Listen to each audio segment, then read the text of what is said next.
Salut, ici Sylvain pour la Maison de la Résilience Collective. Aujourd'hui on vous fait une petite vidéo sur la pollinisation manuelle des courges. D'avance, on s'excuse pour le son des tronçonneuses qui tournent autour.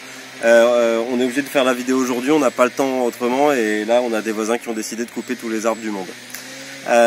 Alors, la pollinisation manuelle des courges, pourquoi? Parce que nous on fait nos propres semences et dans le cas où vous souhaiteriez vous y mettre vous aussi, je trouve que c'est une bonne manière d'aborder l'autoproduction de semences. Quand on produit ses propres semences, l'idée c'est de garder la pureté variétale, c'est-à-dire de garder les caractéristiques de la variété qu'on cultive, variété qui a été sélectionnée année après année, après année, après année, pendant des dizaines, voire des centaines d'années, par un grand nombre de jardiniers avant nous. Et l'idée quand on fait cela, c'est voilà, de continuer la sélection sur cette variété.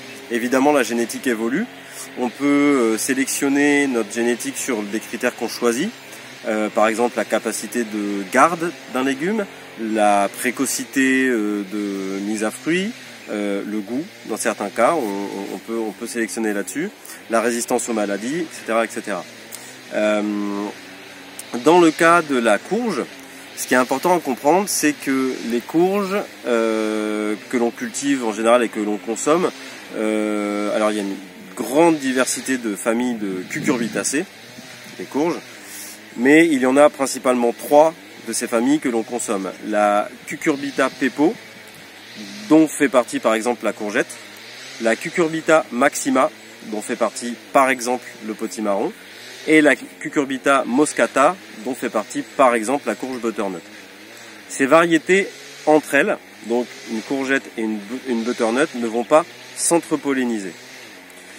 Par contre, si vous cultivez une certaine variété de courgettes dans votre jardin et que votre voisin en fait une autre, il est très possible qu'une abeille, un bourdon, un pollinisateur quel qu'il soit, passe du jardin de votre voisin au vôtre ou inversement et ramène du pollen de sa variété de courgettes sur votre variété de courgettes.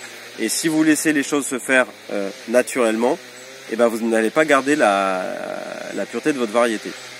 Vous allez un peu mieux comprendre quand je vais vous expliquer comment se passe la pollinisation dans le cas des courges. Alors, la reproduction naturelle des courges. Vous avez des fleurs mâles, des fleurs femelles. J'ai choisi là, j'ai cueilli des fleurs qui sont déjà fanées, qui ont déjà fait leur reproduction, ou pas d'ailleurs, pour que vous captiez un peu comment ça se présente. Donc les fleurs mâles se présentent au bout d'une tige longue à votre gauche, celle-ci. Les fleurs femelles, à votre droite, portent ce qu'on appelle l'ovaire, c'est-à-dire le début du fruit. C'est comme ça qu'on différencie les deux. Quand ces fleurs sont ouvertes, dans des conditions naturelles, on a au centre de la fleur mâle une étamine qui porte le pollen, et on a au centre de la fleur femelle le pistil qui va recevoir le pollen. Seules les fleurs mâles comportent du pollen, mais les pollinisateurs vont passer de fleur en fleur, la fleur femelle étant une sorte de leurre, et vont déposer le pollen des fleurs mâles dans lesquelles ils sont passés précédemment pour se nourrir sur le pistil de la fleur femelle. C'est comme ça que ça se passe dans la nature. Voilà. C'est pour ça que dans certains de vos jardins en ville, parfois vous regrettez de ne pas avoir de fruits sur vos pieds de courge. C'est parce que simplement il n'y a pas de pollinisateur naturel qui passe dans votre jardin et qui prennent du pollen des fleurs mâles pour les emmener vers les fleurs femelles. Ça, c'est ce qu'il faut pour que les fruits n'avortent pas. Quand vous avez une petite courgette ou une petite courge qui se flétrit, une fois que la fleur se soit fanée et qui se flétrit, c'est ce qu'on appelle un avorton, c'est-à-dire qu'elle n'a pas été pollinisée, elle n'a pas été fécondée et du coup elle ne fera pas de fruits. L'objectif de la plante étant de se reproduire et de produire des graines. Donc voilà comment se reproduisent les courges sans l'intervention de l'homme. Donc si tant est que vous soyez dans un environnement où il y a suffisamment de pollinisateurs, vous pouvez laisser vos courges se développer, les fleurs vont s'ouvrir et les pollinisateurs vont venir tout simplement prendre le pollen des fleurs mâles, le mettre dans les fleurs femelles et puis voilà, vous allez avoir du fruit. Dans notre cas, comme on veut produire de la semence, ce qu'on souhaite, et surtout que dans notre jardin on a plusieurs variétés différentes de chaque famille de cucurbitacées, on souhaite garder, encore une fois, notre pureté variétale. Pour ce faire, on fait la fameuse pollinisation manuelle. Comment ça se passe? On protège nos fleurs, mâles et femelles, pour qu'elles ne soient pas visitées par des pollinisateurs. Et on devient nous-mêmes les pollinisateurs, on devient nous-mêmes des gros bourdons à casquette et à lunettes. Et donc on protège nos fleurs avant qu'elles s'ouvrent. Et tous les jours, on vient voir, on vient visiter leur ouverture, on vérifie à quel stade elles sont de leur développement. Et quand on a une fleur femelle qui est ouverte et plusieurs fleurs mâles de pieds différents qui sont ouvertes aussi, on enlève nos petits sachets, je vais vous montrer comment ça marche, et on vient faire notre pollinisation à la main. Pourquoi plusieurs fleurs mâles pour une fleur femelle? Pour s'assurer d'une diversité génétique suffisante.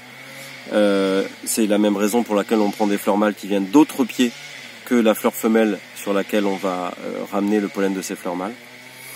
Donc diversité génétique, et aussi pour s'assurer, il peut y avoir des fleurs mâles qui sont stériles ou dont le pollen ne fonctionne pas, donc on s'assure de la bonne pollinisation. Donc là vous voyez sur ce plan de courgette, donc Cucurbita pepo, là vous avez une fleur mâle, donc on voit bien la tige très longue, fleur mâle, pas de petite courgette à la base, elle est en train de jaunir, contrairement à celle-ci qui est toute verte, donc celle-ci n'est pas prête de s'ouvrir, celle-ci par contre elle a beaucoup de chances de s'ouvrir demain, ou après-demain au pire. Ce que je fais, c'est que je viens la protéger, moi, avec un petit sachet.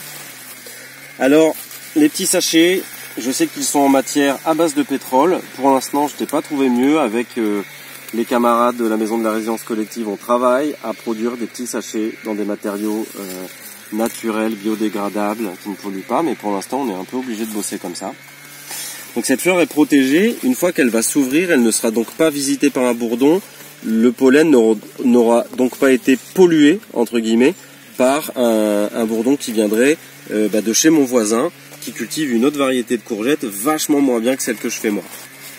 Pour le même exemple, je vous montre une fleur femelle, qui d'ailleurs on a des bourdons qui sont autour de nous. Je vous montre une fleur femelle qui va elle aussi pas tarder à s'ouvrir. Donc là vous voyez ici par exemple un tout petit fruit. Là, c'est une juste derrière celle-là. Je sais pas si tu la vois là au téléphone avec le téléphone. Non. Ok. Ça, c'est un tout petit fruit. Donc ça, c'est une future courgette. Elle est très loin de s'ouvrir. Il faut attendre un peu. Par contre, celle-ci, on voit que le début d'ovaire est déjà très bien développé et la fleur a commencé à jaunir. Ce qui veut dire aussi qu'elle va pas tarder du tout à s'ouvrir. Donc c'est pareil, je la protège. J'utilise personnellement des sachets de couleurs différentes pour les mâles et pour les femelles pour mieux m'y retrouver parce que c'est quand même un truc qu'on vient faire tous les jours, voire 2 fois par jour, et du coup c'est plus pratique de repérer rapidement qui sont les mâles et qui sont les femelles. Tac. Alors évidemment, comme je vous l'ai dit, je ne viendrai pas polliniser cette fleur femelle-ci avec cette fleur mâle-là, car elles proviennent du même pied, mais je m'en servirai sur d'autres pieds. Donc là, je suis en train de récolter mes fleurs mâles qui étaient sous sachet. Donc voilà, j'en ai déjà récolté 2. Là, j'en récolte une 3e qui s'est ouverte aujourd'hui. Donc là, vous voyez bien la différence entre une fleur mâle qui s'est ouverte aujourd'hui et une fleur mâle. Juste avant, on avait vu des fleurs mâles qui vont s'ouvrir. Là, vous avez une fleur mâle qui s'est ouverte aujourd'hui. Donc bah voilà, elle est ouverte, elle est prête. Juste pour l'info, je vous montre une fleur mâle qui a été déjà ouverte hier ou avant-hier et qui est flétrie. Ça, il ne faut pas l'utiliser, c'est probablement le pollen n'est plus ok. Par contre, celles-là, elles sont parfaites. Donc j'ai pris 3 fleurs mâles sur 3 pieds différents, en tout cas des pieds différents du pied sur lequel on va aller polliniser notre fleur femelle. Et notre fleur femelle, elle est là,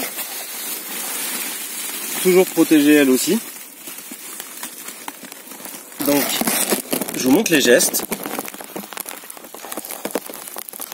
Avant de faire ça, donc j'ouvre mes fleurs mâles, c'est-à-dire que j'enlève, tac,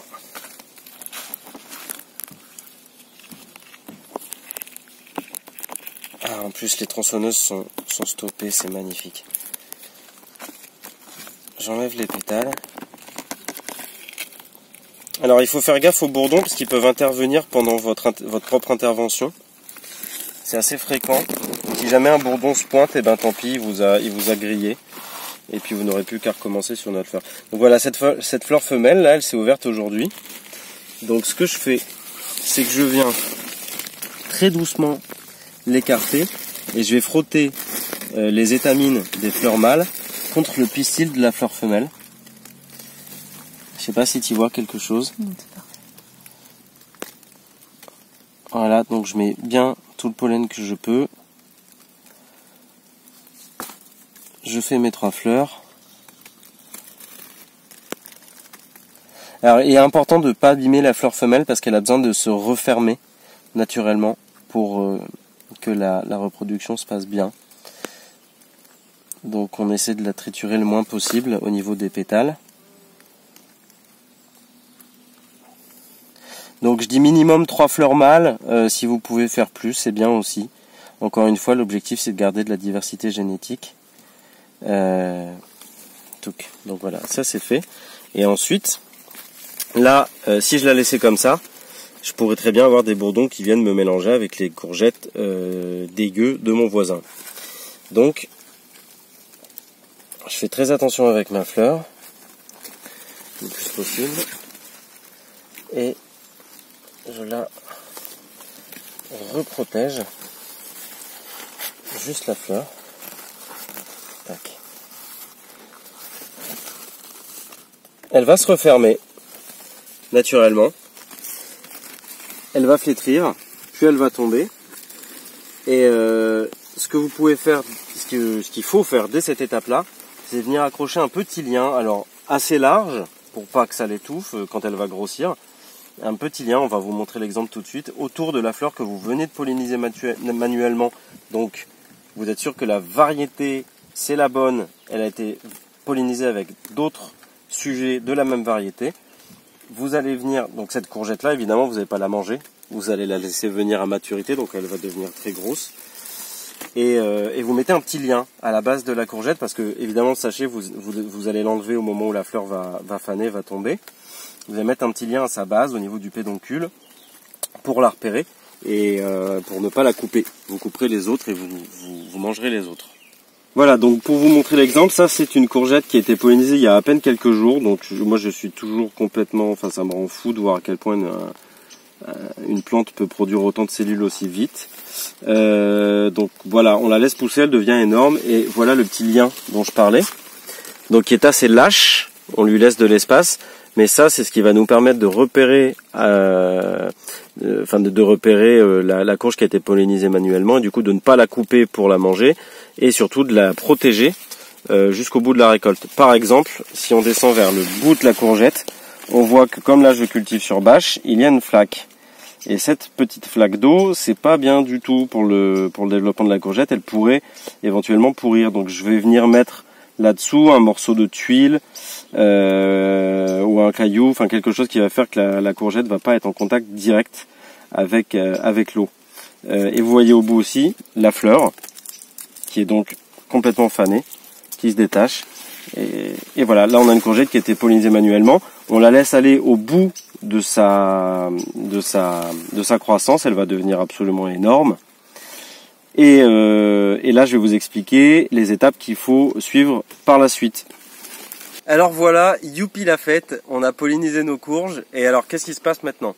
L'objectif c'est de laisser les fruits aller au maximum de leur développement. On les récolte à l'automne, quand la plante est desséchée au niveau du feuillage, et quand le pédoncule, c'est-à-dire la partie qui raccorde le fruit à la base de la plante, est sec et ligneux. À ce moment-là, nos courges faites pour la semence, que ce soit des courgettes, des potirons, des potimarrons, des courges à graines nues, ce qu'on veut, quelle que soit la variété, ce qu'il faut faire, c'est les stocker à température ambiante. L'idéal, c'est l'intérieur de la maison. De toute façon, pour stocker vos courges de garde, l'idéal, c'est à l'intérieur de votre maison, à 17-18 degrés, c'est parfait. Ça se conserve très mal au frais. Mais en tout cas, en ce qui concerne les courges de semences, donc nos porte-graines, on va les laisser maturer un petit peu pendant à peu près un mois dans ces conditions-là, pour que la chimie à l'intérieur se fasse. Et au bout d'un mois, vous allez ouvrir votre fruit récoltez vos graines, vous pouvez les rincer à l'eau tout simplement. Moi je les mets dans une grande passoire et je les frotte un petit peu pour enlever le reste de chair qu'il peut y avoir dessus. Puis ensuite vous les faites tranquillement sécher, bon vous les épongez sur un linge et puis vous les faites sécher, surtout pas trop violemment, donc pas sur un radiateur, pas devant un feu, à température ambiante doucement, en les retournant doucement tous les jours. Ça peut prendre un certain temps, ça peut prendre une dizaine de jours, voire 15 jours. En tout cas, elles sont viables, elles sont bien séchées quand elles sont devenues cassantes.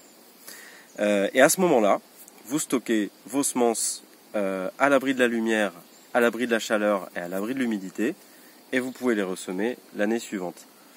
Il y a quelque chose que je voudrais rajouter sur la diversité génétique. Si tous les ans, je vais prendre l'exemple de la courgette, parce que dans le cas des courges de garde, mettons un potimarron, vous pouvez polliniser manuellement tous vos potimarrons. Ça va vous faire un peu de travail, mais vous pouvez le faire. Et à ce moment-là, vous allez avoir, mettons, à la fin de votre récolte, 20-25 potimarrons pollinisés manuellement par vos soins. Au niveau de diversité génétique générale, ça va être super chouette. Par contre, dans le cas de la courgette, pour la courgette, si on laisse une courgette se développer comme la grosse courgette qu'on vient de vous montrer se développer sur un plant, le plant va avoir tendance à produire moins d'autres courgettes. Il va mettre son énergie pour produire cette grosse courgette qui va porter des graines et donc faire la priorité de la plante, c'est-à-dire se reproduire. C'est pour ça moi personnellement, je pollinise pas manuellement toutes mes courgettes, j'en fais quelques-unes et je les remélange avec des semences que j'ai fait les années précédentes, en faisant des tests de germination de mes semences qui datent de 2017, 2018, 2019. Je vérifie que les graines sont encore viables et je les remélange tous les ans pour garder une diversité. Tout ça pour en venir où? Parce que là c'est un petit peu flou. Tout ça pour vous dire que l'idéal quand on veut produire de la semence, c'est de produire sur un certain nombre minimal de sujets. Par exemple les courges, on a tendance à dire qu'il nous faudrait minimum 20 sujets de la même variété. Chacun étant au départ une fleur femelle avec un ovaire. Chacune pollinisée par plusieurs fleurs mâles de la même variété venant de plants différents. Et si on a minimum 20 fruits pollinisés de cette manière-là, on garde une certaine diversité génétique. J'en reviens. Si tous les ans, dans votre potager, vous pollinisez une courgette, et que tous les ans vous recommencez la même chose avec seulement une courgette, au bout d'un certain nombre d'années, vous risquez d'avoir un appauvrissement génétique. Pour pallier à ça, soit vous cultivez énormément et vous faites énormément de porte-graines et vous devenez semencier amateur, clairement. Et l'un n'empêche pas l'autre. Vous montez, ce qui est un des projets qui va être porté par la Maison de la Résilience Collective, un regroupement de jardiniers, jardinières, producteurs de semences amateurs. Vous vous mettez d'accord sur les variétés, ce qui vous permet de produire selon vos besoins, mais en collectif de produire la quantité de fruits nécessaires à garder cette diversité génétique pour la variété. Ensuite, quand vous avez fait votre récolte de semences, vous brassez tout ça, vous rebrassez donc la génétique, vous mélangez les semences. Si tant est que tout le monde suive bien le protocole et soit bien sérieux, vous récupérez tout ça, vous vous redispatchez et au niveau local, on peut produire de la semence sans souci ensemble de cette manière quand on n'a pas la possibilité. Après, dans certains cas, moi par exemple cette année, je fais 300 mètres carrés de courges à graines nues et on a fait quasiment 30 fruits pollinisés à la main pour la semence. Les autres seront pollinisés par les pollinisateurs parce qu'on a la chance d'en avoir ici. Si vous êtes en ville et que vous avez tendance à ne pas avoir de fruits sur vos plants, polliniser à la main, c'est ça qui va vous faire des fruits. Merci beaucoup d'avoir suivi la vidéo jusqu'au bout. Elle était un peu longue, mais ça me tenait à cœur de vous transmettre au moins ce petit début de savoir-faire sur la production de semences sur les courges. Et puis je vous rappelle que vous pouvez aller visiter le site de la Maison de la Résilience Collective. L'adresse s'affiche maintenant et elle est aussi en dessous dans le texte sous la vidéo. Pour vous inscrire aux formations 2020, les premières formations qu'on relance cette année, l'initiation à la permaculture en tant qu'outil de conception pour vos projets de transition et l'initiation au jardinage sur sol vivant qui est un outil de la permaculture et qui vous sera très utile si vous souhaitez jardiner. Merci beaucoup, à plus.